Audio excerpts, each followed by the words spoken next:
فلا هادي له أشهد أن لا إله إلا الله وحده لا شريك له أشهد أن محمدا عبده ورسوله قال الله تعالى بعد أعوذ بالله من الشيطان الرجيم بسم الله الرحمن الرحيم يا أيها الذين آمنوا اتقوا الله حق تقاته ولا تموتن إلا وأنتم مسلمون وقال أيضا يا أيها الناس اتقوا ربكم الذي خلقكم من نفس واحدة وخلق منها زوجها وبث منهما رجالا كثيرا ونساء واتقوا الله الذي تساءلون به والأرحام إن الله كان عليكم رقيبا قال أيضا يا أيها الذين آمنوا اتقوا الله وقولوا قولا سديدا يصلح لكم أعمالكم ويغفر لكم ذنوبكم ومن يطع الله ورسوله فقد فاز فوزا عظيما فإن أصدق الحديث كتاب الله وخير الهدي هدي محمد صلى الله عليه وسلم شر الأمور محدثاتها فإن كل محدثات بدعة وكل بدعة ضلالة وكل ضلالة في النار. Dengan syukur marilah kita panjatkan kehadirat Allah Subhanahu wa taala atas segala curahan nikmat dan karunia-Nya.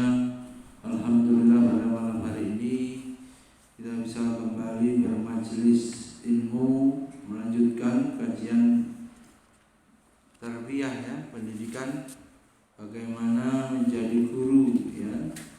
Seharusnya menjadi guru mengikuti pedoman panduan dari Rasulullah Sallallahu Alaihi Wasallam. Pada pertemuan yang lalu sudah dibahas karakter ya, sifat yang harus dimiliki oleh seorang guru atau pendidik. Apa yang pertama? Mengikhlaskan ilmu untuk Allah Subhanahu wa taala. Salawat dan salam senantiasa tercurah kepada uswah hasanah kita Nabi Muhammad sallallahu alaihi wasallam, pada keluarga beliau, para sahabat, tabi'in, tabi'ut tabi'in, dan kita semua umatnya yang istiqomah mengikuti jalan langkah beliau ila yaumil qiyamah. Pada malam hari ini kita lanjutkan pada poin yang pertama, belum selesai. Kemudian kita lanjut dulu yang poin pertama.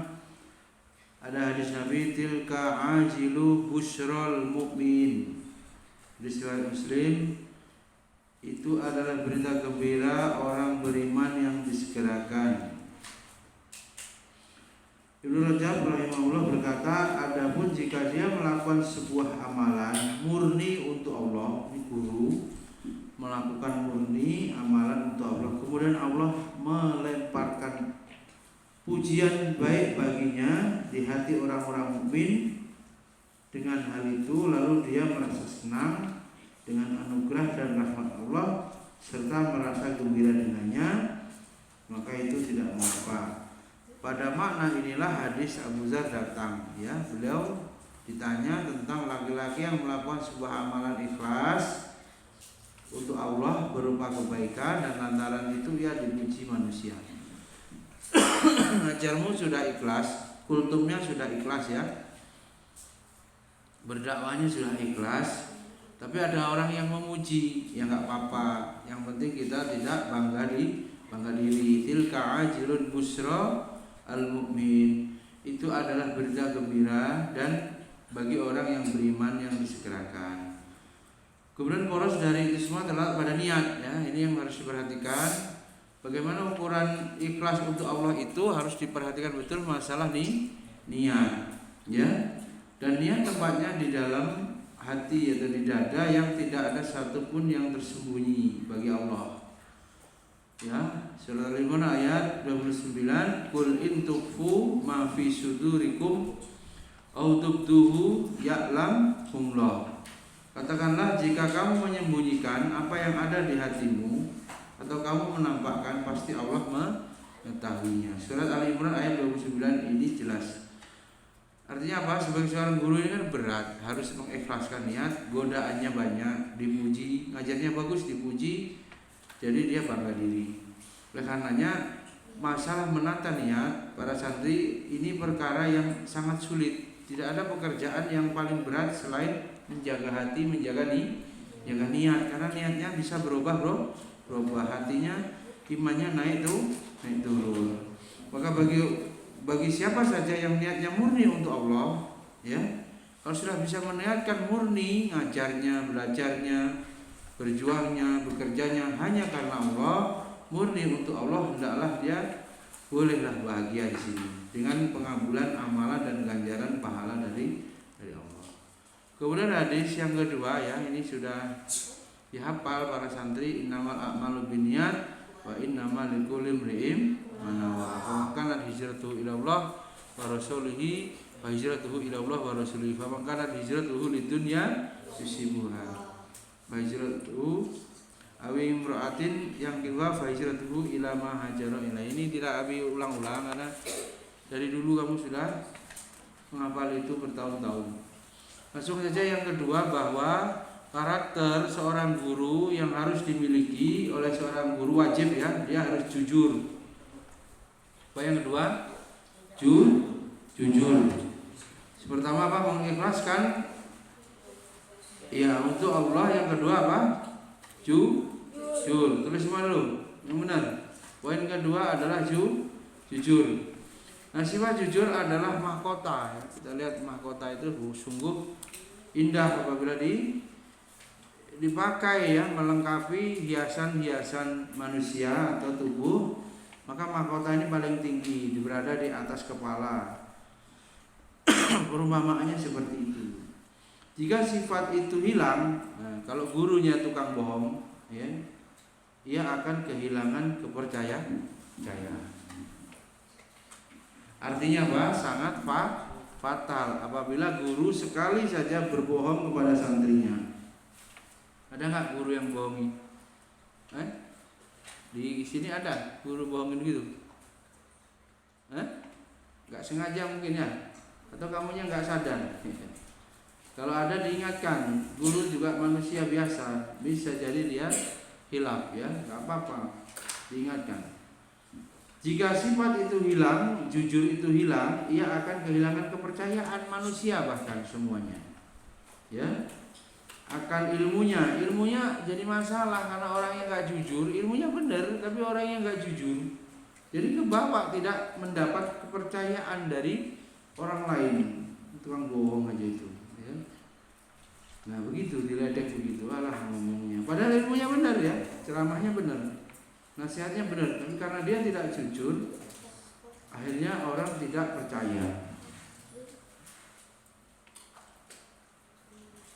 Kemudian karena santri pada umumnya akan menerima setiap yang dikatakan gurunya. Ini bahayanya kalau isinya bohong, ternyata dipercayai oleh muridnya, itu percaya begitu saja tanpa ada cross check. Nah ini bahaya. Jadi dulu dah dia sesat, salah, dialah pula menjadi panutan kesalahan, sesat menyesatkan gitu. Maka jika para anak didik menemukan kedustaan gurunya, ya, di sebagian perkara, hal itu akan otomatis membuat hilang kepercayaan santri, pasti, ya, jatuh wibawanya, jatuh apa? Kepercayaan santri itu kepada guru, udah runtuh. Guru itu menjadi tidak punya wibawa, punya apa? Nggak disegani, ya. Allah telah memuji orang-orang yang jujur. Nah, ini kita harus selalu, ya, walaupun nggak jadi guru itu tetap harus jujur. Ya ayyuhalladzina amanu taqullaha wa kunu ma'as shodiqin. Ya, orang-orang yang beriman, bertakwalah kepada Allah dan hendaklah kamu bersama orang-orang yang jujur. Beli obat aja saya udah malas ketemu orang-orang yang menurut perasaan saya ini orang ini nggak mesti jujur. Beli apa tadi? Beli mainan Zahid, ketemu orang-orang di Suriah itu udah nggak enak rasanya. Enak ketemu santri yang mau belajar. Jadi kalau orang udah mau cari orang yang sodik, yang benar, itu ketemu orang-orang yang nggak tahu dia itu orang kafir kah, dia orang munafik kah, orang fasik, itu udah males rasanya, ya. Benar ketemu Habib Wasid, jelas ustaz gitu, nggak mungkin mau mengotori hati kan gitu, ya. Biswalihin yang mau berjuang kan gitu.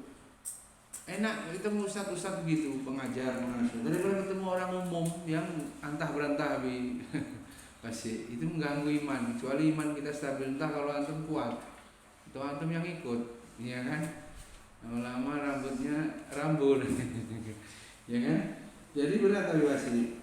Ya, mending kita nggak ketemu siapa-siapa daripada berjumpa dengan orang yang jelek. Ya. Sendiri lebih baik daripada berdua dengan teman yang buruk. Ya. Sendirinya kalau orang beriman bisa dia baca Quran selesai, ya. Faruk ini nggak ada masalah deh, jujur. Biar ini hidup sekamar dengan Faruk malam mingguan, ya kan? Faruk nggak ngapa-ngapa, nggak akan menulari kejahatan. Tapi kalau habis keluar malmingan, sambar deruwo di sana. Itu lebih baik sendiri, ya. Dalam ilmu pensucian jiwa lebih baik sendiri daripada berdua dengan teman yang buruk. Hidup ini ringkas saja loh, ringkas. Apa yang perlu urusan apa? Urusan makan, ya, urusan kehidupan sehari-hari sudah itu kita cukupi sudah nggak banyak ketemu orang yang mengotori hati atau minimalnya gimana Habib Basri? Gibah pasti kan? Pasti. Kalau Habib Basri berjumpa abinya Zuka, lama-lama ngoyot, ya, ngobrolnya ngalor gitu, lama-lama sedikit banyak akan menggibahi. Kalau secara model saya paling males gitu kalau nggak sangat penting urusan. Secara waktu, ya, kalau dulu banyak orang berobat itu saya nggak ngobrol sama orang kecuali orang itu ada hajat, dia berobat, ya kan, dia atau bimbingan skripsi atau saya mengajar. Jadi ngobrol-ngobrol biasa itu nggak ada, bisa dipastikan itu catatan namanya berkualitas kan itu.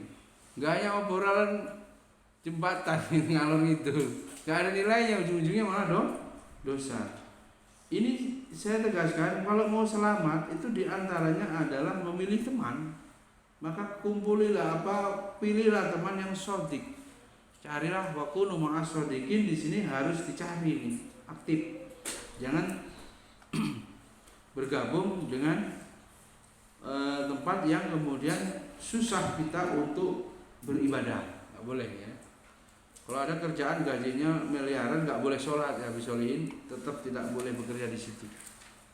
Karena apa? Itu sudah merusak akhirat kita.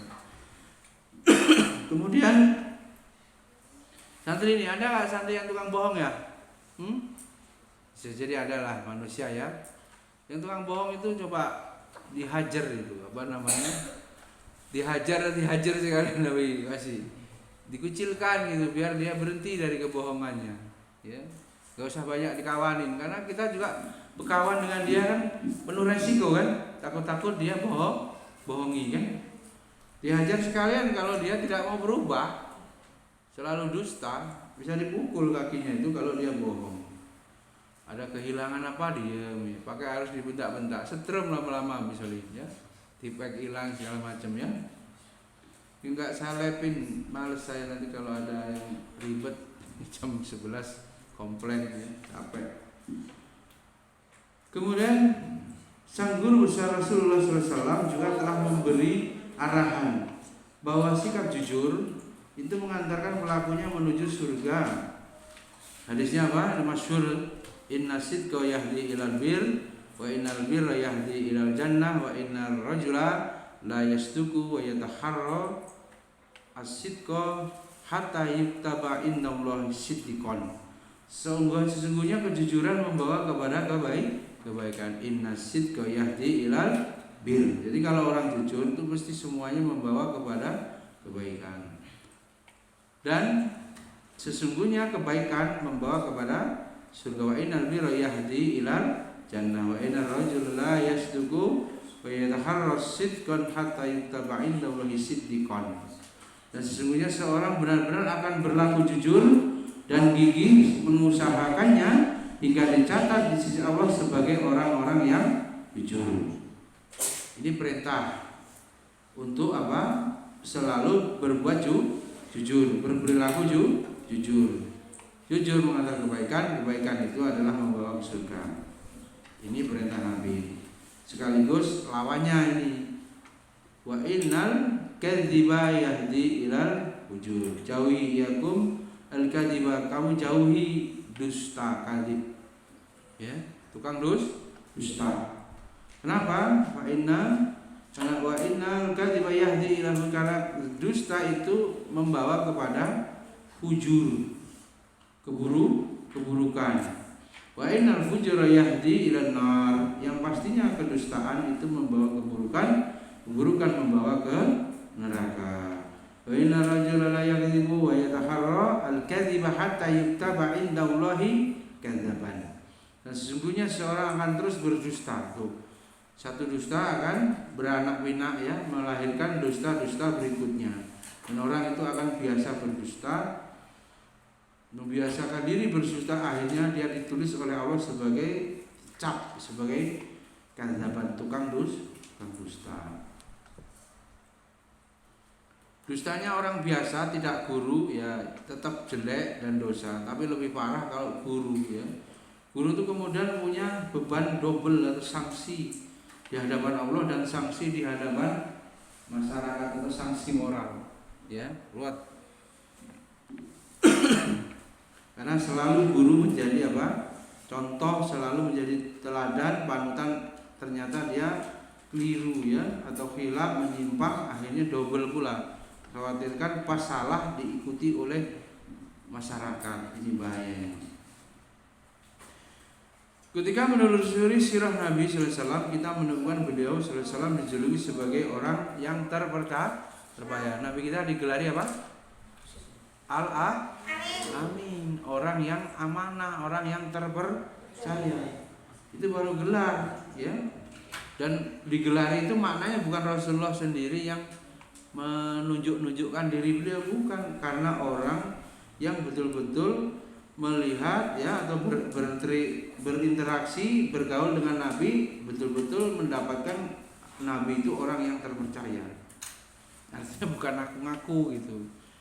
Misalnya di pondok ini Faruk orangnya terpercaya, apa iya gitu. Kalau Faruk yang ngomong ya nggak pasti kan. Kalau yang ngomong semua temannya bisa jadi kan menguatkan. Rizki orangnya amanah nggak Rizki? Amanah nggak ya? Oh nggak yakin Nabi Solihin itu. Kalau orangnya nggak amanah, tidak mungkin mau digelari Al-Amin ya. Semakin banyak orang yang berjumpa dengan Nabi ya semakin menjadi bukti bahwa Nabi itu orang terpercaya. Begitu, maka semua mengangkat atau menggelari beliau Al-Amin. Dan orang kafir maka tidak pernah menemukan dari diri beliau satu kedustaan pun ya. Orang kafir pada umumnya kan musuhnya Nabi, tapi juga tetap tidak menemukan Nabi itu bohong. Jadi ketika beliau diutus ya,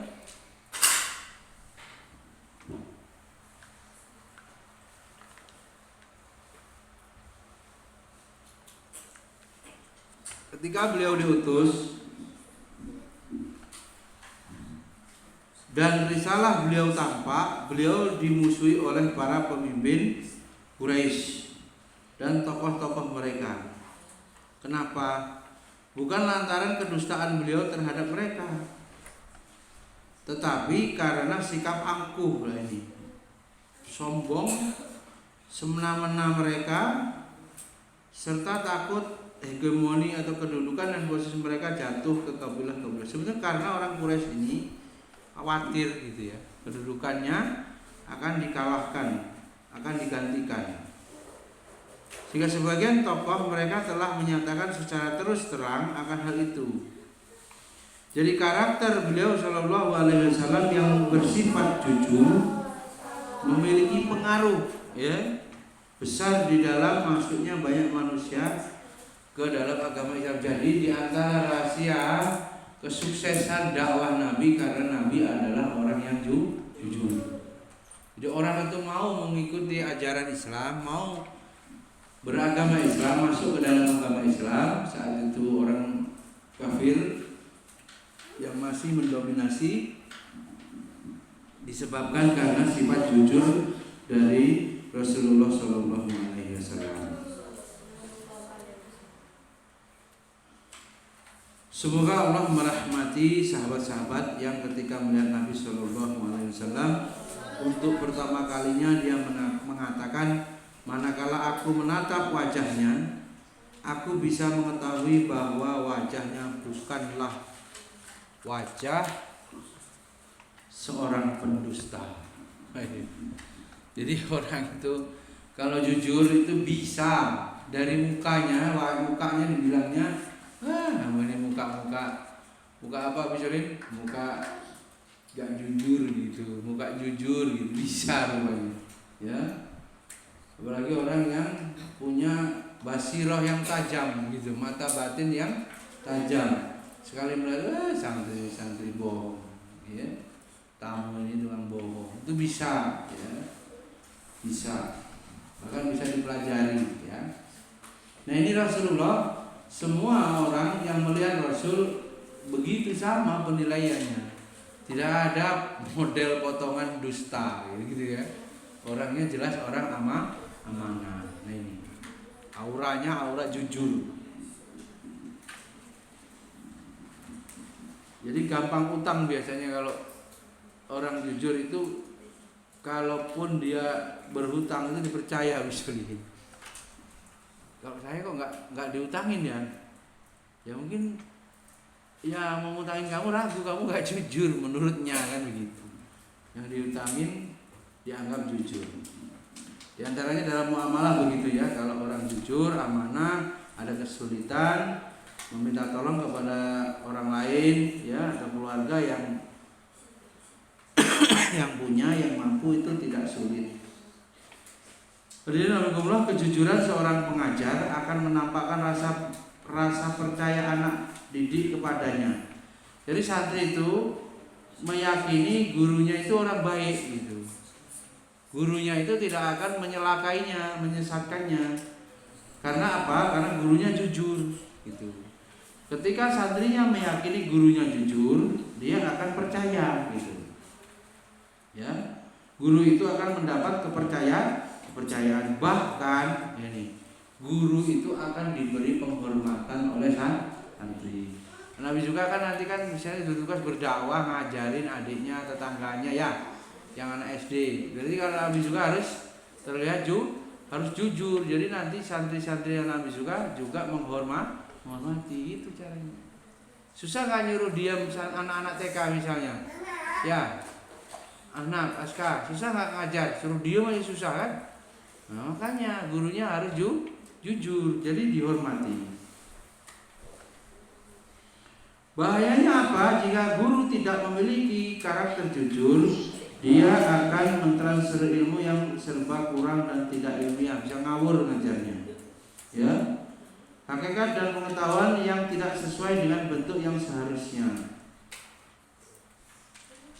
Apabila anak didik terbiasa menerima sikap baik, sikap tidak baik ini dari sang guru, barangkali ia akan menganggap bagus perbuatan ini sehingga menjadi orang yang melazimi dan melakoninya. Ini adalah perkara yang berbahaya bagi masyarakat.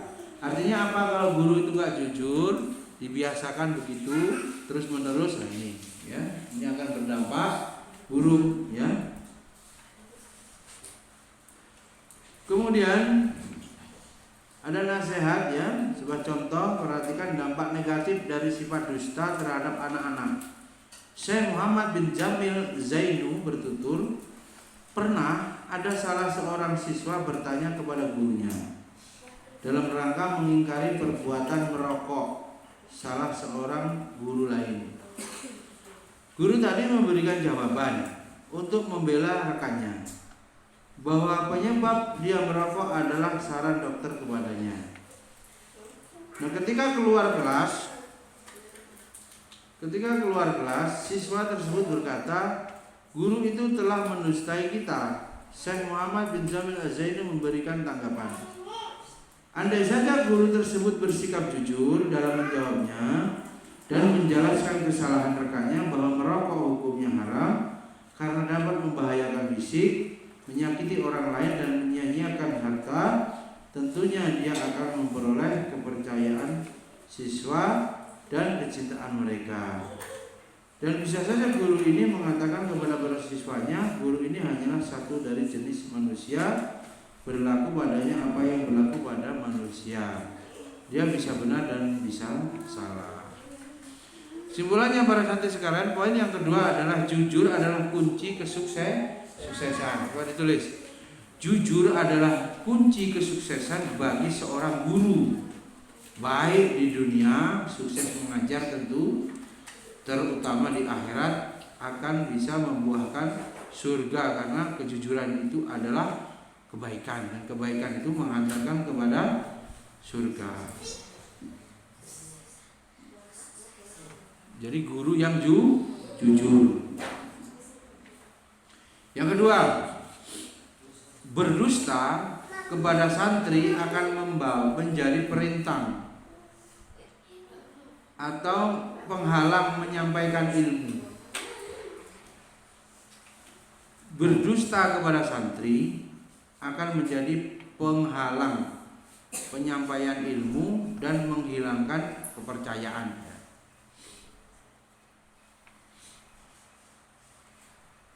Anak BSK, ada nggak guru yang kalau dia mengajar sedang apa yang disampaikannya anak BSK ragu, guru ini nyampain bener apa enggak? Ada nggak? Yakin semua guru yang ada ini setiap yang disampaikan itu jujur, benar. Jangan-jangan ada sedikit-sedikit guru Ustaz Sofyan misalnya itu ada bohong-bohongnya itu kalau ngomong tuh. Atau Wiwasi misalnya itu ada ngebodornya, itu ada apa tambahan ini apa iklan. Atau Bisolihin itu ada tambah-tambahannya, itu enggak asli begitu. Bisa jadi santri yang sudah bisa berpikir itu bisa merasakan ya bahwa gurunya ini sedang ngalor ngidul bohong dalam menjelaskan, atau juga guru itu sebenarnya tidak paham materinya, ngalor ngidul gitu, apa mengalihkan. Bisa jadi begitu ya. Karena kalau itu terjadi, guru yang berdusta akan kehilangan kepercayaan dari santrinya.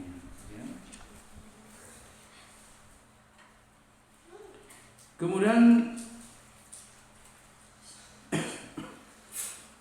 yang ketiga, teman sekalian, poin yang ketiga, karakter guru harus serasi antara ucapan dan perbuatan. Apa yang ketiga poinnya? Karakter guru dia harus serasi antara ucapan dan perbuatan. Antara ucapan guru dan perbuatan guru harus sama, tidak boleh omongannya saja perbuatannya tidak ada. Namanya ini omdo bisa juga, omong doang. NATO bisa juga, bahasa Inggris NATO.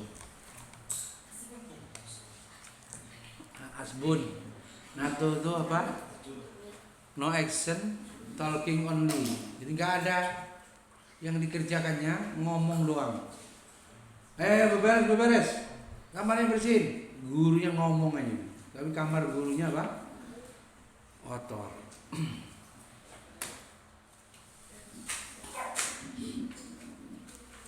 Allah berfirman di dalam surat As-Saff, ini sudah sering diulang-ulang ya. A'udzubillahi minasyaitonirrajim, ya ayyuhalladzina amanu lima taquluna ma la taf'alun. Labal kabur maqtan indallahi an taquluna ma la taf'alun. Artinya, artinya orang-orang yang beriman, belajar bahasa Arab yang benar. Artinya coba perhatikan. Ya ayyuhalladzina amanu, ya wahai, ya ayyuhalladzina orang-orang yang amanu telah beriman, lima taquluna ma la taf'alun. Mengapa kamu mengatakan malah apa-apa yang tidak kamu kerjakan? Itu coba guru-gurunya, mulai guru Quran hadisnya, guru bahasa Arabnya bisa dilatih terjemahan lafziah ayat biar santrinya kalau kultum cepat nyambung. Ya ayyuhalladzina amanu lima taquluna ma la taf'alun. Wahai orang-orang yang beriman, mengapa kamu mengatakan sesuatu yang tidak kamu kerjakan? Baik betul guru ya. Guru yang begini ini nanti di dalam sebuah hadis dikisahkan yang masuk neraka duluan adalah ustadz, gitu kan? Guru, ceramah dai. Lantaran apa? Lantaran ini dia hanya nyuruh orang untuk beramal, tapi dirinya tidak melakukan. Masuk neraka duluan, kemudian di neraka itu siksaannya paling ngeri. Perutnya ditusuk ya dengan besi, kemudian diputar-putar ususnya itu. Siksaannya ustadz guru yang dia berdusta ya. Dia hanya nyuruh, dia tidak mengerjakan. Dan orang-orang penduduk yang ada, kok kamu bisa-bisanya begitu, kira-kira begitu ya. Kok kamu dulu di dunia yang tukang berdakwah. Ternyata sebabnya ini dia. Dakwah nyuruh, melarang ya. Yang disuruh malah dia tidak kerjakan, yang larangan malah dia kerjakan. Jadi dia tidak sesuai ya. Sehingga apa? Allah kabur maktan, Allah sungguh murka, indallah antakulu ma la tafalun. Allah benar-benar murka, benci di sisi Allah itu amat sangat ya, apabila kita mengatakan apa-apa yang tidak kita kerjakan. Jadi nggak boleh ya guru sampai ini nggak sama ucapan dan perbuatan.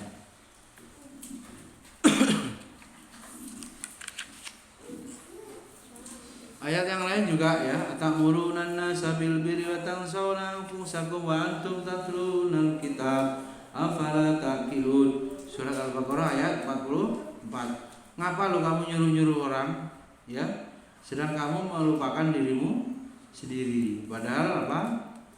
Kamu telah membaca kitab. Tidakkah kamu berpikir? Surat Al-Baqarah 44 itu juga sama. Nabi Abdullah ya, sama ya. Jangan kita ngomong-ngomong nyuruh-nyuruh aja tapi kita tidak melakukan.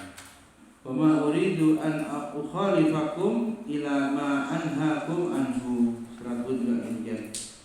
Dan aku tidak berkehendak menyalahi kalian dengan mengerjakan apa yang kalian aku larang darinya. Para santri sekalian, Rasulullah ya sallallahu alaihi wasallam memerintahkan manusia melakukan kebaikan. Jadi Rasul memerintahkan kita melakukan kebaikan. Beliau adalah orang yang paling pertama kali melakukannya.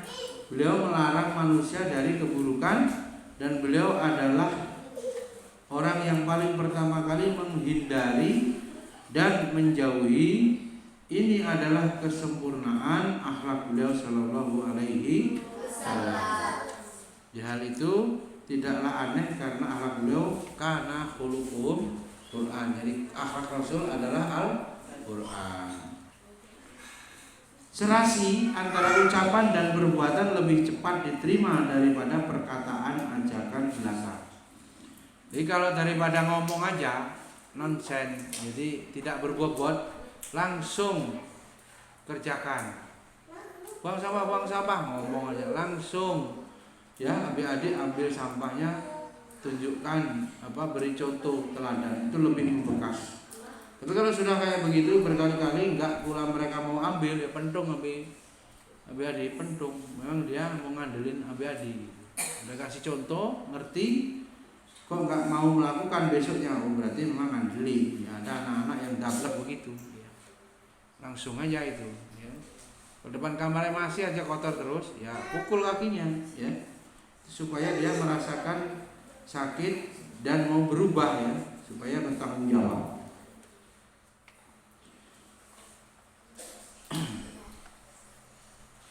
Kemudian hal ini ya, hal itu akan menjadi lebih jelas bagi kita dari sela-sela pembawaan peristiwa berikut yang terjadi pada diri Nabi sallallahu alaihi wasallam dan kaum muslimin yang bersamanya. Dalam kisah Sahal al-Hudaybiyah, manakala orang-orang musyrik menyepakati perjanjian damai dengan orang-orang Islam dengan syarat-syarat tertentu. Di antaranya agar orang-orang Islam pada tahun ini kembali ke Madinah dan datang berhaji di tahun yang akan datang. Imam Ibnul Qayyim rahimahullah berkata, setelah selesai menulis perjanjian, Rasulullah sallallahu alaihi wasallam berseru, "Qumu fanharu, summa liku, berdirilah kalian dan sembelihlah hewan kurban kalian, kemudian cukurlah rambut kalian. Demi Allah, tidak seorang pun dari mereka bangkit sampai beliau mengucapkan hal itu sebanyak 3 kali. Manakala tidak seorang pun dari mereka yang bangkit, beliau masuk kepada Ummu Salamah radhiyallahu anha dan menceritakan apa yang beliau jumpai pada manusia. Kemudian Ummu Salamah radhiyallahu anha berkata, "Wahai Rasulullah, apakah Anda menginginkan hal itu?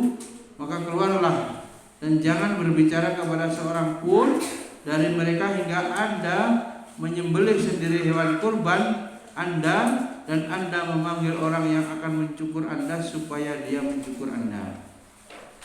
Kemudian beliau pun bangkit lalu keluar dan berbicara kepada seorang pun dari mereka hingga melakukannya. Beliau menyembelih hewan kurbannya dan memanggil tukang cukurnya dan mencukurnya. Manakala orang-orang melihat hal itu, mereka bangkit lalu menyembelih hewan kurbannya dan sebagian mereka memulai mencukur sebagian yang lain. Maka di sini ya para santri sekalian terlihat jelas bagi kita bagaimana para sahabat. Jadi para sahabat itu tidak langsung melaksanakan perintah Nabi sallallahu alaihi wasallam, tetapi manakala mereka melihat beliau bersegera melakukannya. Jadi sunnah fi'liyah, ketika Nabi mencontohkan perbuatan itu, langsung sahabat bergegas ikut. Tapi kalau Nabi hanya ngomong, sahabat itu tidak langsung. Ini terjadi pada Nabi ya. Jadi secara metode ini sekali ngajar ya, metode mengajar ya. Nabi itu kalau sahabat melihat Nabi langsung mengerjakan sesuatu, dicontohkan di sini adalah kisahnya menyembelih kambing lalu mencukur, maka sahabat ikut. Tapi kalau Nabi cuma ngomong nyuruh, sahabat tidak langsung ikut. Berarti apa? Di sini terlihat dengan jelas bagi kita bagaimana para sahabat tidak langsung melaksanakan perintah beliau, tetapi manakala mereka melihat beliau bersegera melakukannya sebelum mereka melakukannya, dan tak seorang pun dari mereka yang ketinggalan. Artinya secara metode lebih efektif langsung memberi contoh. Baru kemudian secara metode lebih mudah langsung diberi contoh. Kalau ngajarin orang itu Askar, taruh, Gibran, langsung mudah ada hasilnya kalau langsung gurunya ngasih contoh daripada gurunya cuma nyuruh. Ya, itu Nabi aja begitu. Ya. Jadi pengajar adalah orang yang paling membutuhkan konsistensi. Guru itu harus konsisten, ya, dia harus tetap sama, ya, dia harus menjalani metode ini pada kehidupan nyata. Jadi nggak boleh guru hanya sekedar ngajar-ngajar, dia harus membuktikan apa yang disampaikan itu menjadi contoh dan menjadi teladan kepada para santrinya. Apalagi dia hidup di masyarakat, dia harus lebih membuktikan.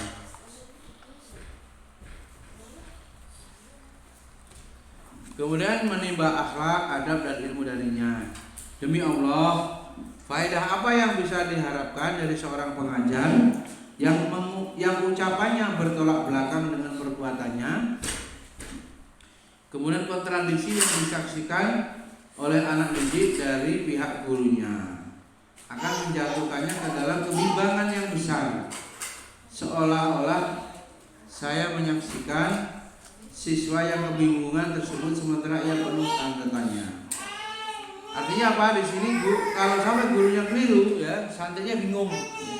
Kalau sampai gurunya nggak paham, nggak menguasai cara mempraktekkan tayamum, wudu misalnya, muridnya disuruh melakukan, ya bingung, gurunya sendiri nggak mantap ya keyakinannya. Oleh karena itu guru harus pasti bisa dulu. Guru harus pasti bisa dulu sehingga apa? Santri mengikutinya dengan mantap, ya.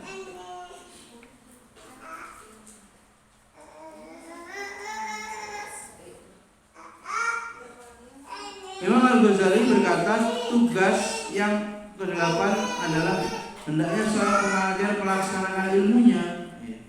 Harus dipastikan seorang pengajar sudah melaksanakan ilmunya. Janganlah ucapannya mendustakan perbuatannya, karena ilmu diketahui melalui mata hati, sedangkan amal diketahui dengan mata kepala. Dan pemilik mata kepala lebih banyak. Nah ini, jika amal menyalahi ilmu, maka hidayah akan terhalangi. Jika amal menyalahi ilmu, maka hidayah akan terhalangi. Kalau guru yang nyuruh-nyuruh aja dia nggak lakukan, itu berat sampai tembus ke hati santrinya gitu, hidayah itu, ya, maka terhalang. Jadi kalau dia tidak mengamalkan itu terhalangi. Setiap orang yang mengkonsumsi sesuatu tertentu lalu berkata kepada manusia, jangan mengkonsumsinya, iya itu adalah racun yang bisa membinasakan. Orang-orang akan mencibir dan tidak mempercayainya. Misalnya orang itu ngomong, jangan minum ini racun, tapi hasilnya dia minum, orang lain dilarang. Nah itu akhirnya apa, orang yang melihat orang ini nggak benar ya, melarang-larang, dia sendiri minum, mencibir akhirnya. Jadi orang-orang akan mencibir dan tidak mempercayainya. Ya kalau gurunya jadi ngomong-ngomong aja, melarang-larang aja, malah dia mengerjakannya, percuma. Kerakusan mereka terhadap apa yang dilarangnya, akan semakin bertambah. Mereka mengatakan seandainya bukan karena ia adalah sesuatu yang paling enak dan paling lezat, tentunya dia tidak akan mengutamakan dirinya dalam mengonsumsinya. Jadi perumpamaan pengajar yang memberikan arahan, guru memberikan arahan, ya, bimbingan kepada orang atau kepada santri, yang meminta arahan adalah seperti lukisan dari tanah dan bayang-bayang dari tongkat. Bagaimana tanah akan melukis dengan sesuatu yang tidak memiliki tinta, dan kapankah bayangan akan lurus jika tongkatnya bengkok? Ini perumpamaan guru yang tidak konsisten tadi. Abul Al-Aswad Ad-Du'ali bersyair, wahai laki-laki yang mengajari orang lain, tidakkah sepatutnya pengajaran ini ditujukan untuk dirimu? Nah ini, ngajari orang itu mikir dulu, ajarkan dulu untuk dirimu. Jangan melarang sesuatu sementara kamu melakukan yang semisalnya. Cek dulu, celaan besar atasmu jika kamu melakukannya. Ya, mulailah dari dirimu. Ibda binafsik, cegah ia sebelum yang lain. Nah, musuh utama kita adalah diri kita sendiri, ya, hawa nafsu, ya, ego kita sendiri, ya, harus kita tundukkan dulu. Maka jika ia meninggalkannya, berarti kamu adalah bijak. Pada saat itulah kamu diterima jika menasihati. Nah, ini. Kalau mau nasihatnya didengar tuh, dan diikuti perkataan serta pengajaranmu akan membuahkan manfaat. Kamu merekomendasikan obat bagi orang yang sakit agar bisa sehat dengannya, sementara kamu sendiri sakit. Ini kan nggak benar, ya. Saya melihatmu menyuntikkan nasihat hidayah kepada otak kami, sementara kamu sendiri hampa dari hidayah tersebut. Ini syair dari Abul Aswad Ad-Du'ali.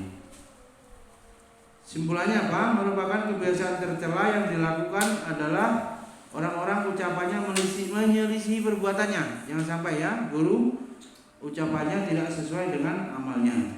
Yang kedua, kontradiksi ucapan dengan perbuatan membuat siswa bingung, ya, bingung. Jadi dia tidak berhasil dalam belajar karena bingung melihat gurunya. Gurunya melarang tapi melakukan, gurunya nyuruh tapi nggak mengerjakan. Kemudian yang ketiga, kesimpulannya besarnya tugas atau beratnya beban sebagai seorang guru, tanggung jawabnya sangat besar. Mudah-mudahan bermanfaat. Subhanakallahumma wa bihamdika asyhadu an la ilaha illa anta astaghfiruka wa atubu ilaik. Assalamualaikum warahmatullahi wabarakatuh.